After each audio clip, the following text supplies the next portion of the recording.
Hi, and welcome to another episode of Ask Tom. And today we don't have the usual question. It's not using the SpeakPipe app because somebody emailed me this question and I thought, why not use this on the show? So I asked and he said, sure.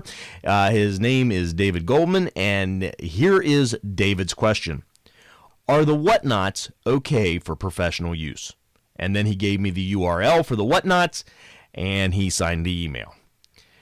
David, I answered you by email, and I also asked if I could use this, and I appreciate you letting me do this because I think this is important.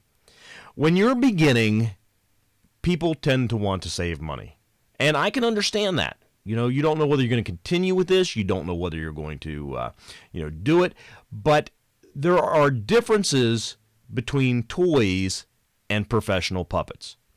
Professional puppets are made to withstand a lot of use, and toys are made for kids. And I see a lot of ventriloquists using the Gund puppets, and I think there's another brand, the soft puppets that have fur, and you see them in toy stores. And they're using these, and they're thinking of them as professional puppets, and they're not. They are toys. Now, yeah, you can add certain things to them. You can make them look a little different, but they're still toys. And the whatnots, I think they're like made for the Muppet experience somewhere. And it was kind of funny because when I saw the picture, I realized, golly day, I have one of these. Okay, let's see if I can get it in a frame here. Oh yeah, this is it. This is actually a whatnot. Where did I get it? I got it from a place called Alibaba online. They sell stuff from China, made in China, and this is definitely made in China. I got it on a tag here, and they sell stuff made in China, and they do it, you can buy it wholesale for a fraction of nothing. I think I paid $3 for this thing, and I bought like 5 of them, and I did it for a reason. I was thinking about doing a show where I would have the kids build the puppet. We'd put the different eyes on, different nose, different, hair and different, clothing, and then I'd try to give it a personality. So we were going to put this thing together. But I got this thing. Now, I'm not that big a guy, okay? I'm staying, 5'6". I'm, 170 pounds on a good day. So, I'm not a huge guy, but my hand barely fits in this thing. I squeeze it up in there. Oh.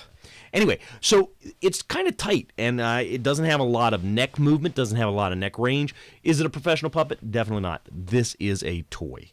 If you're looking for a professional puppet, I recommend you go to one of the professional builders, and there's a number of good ones. There's Axtel Expressions, who makes the latex puppets. They're very reasonably priced.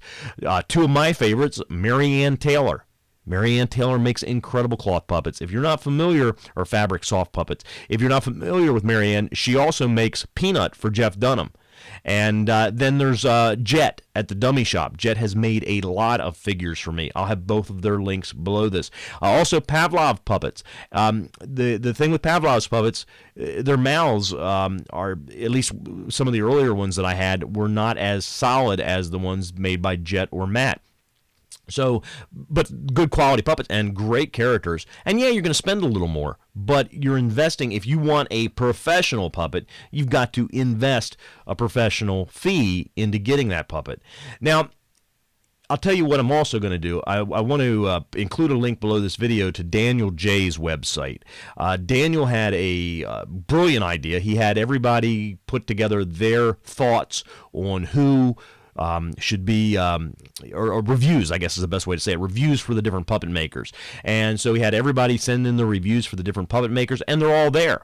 So if you're worried about a puppet maker, the reputation or something else, go check out Daniel's reviews. And check out his website too, because it's got a lot of great information.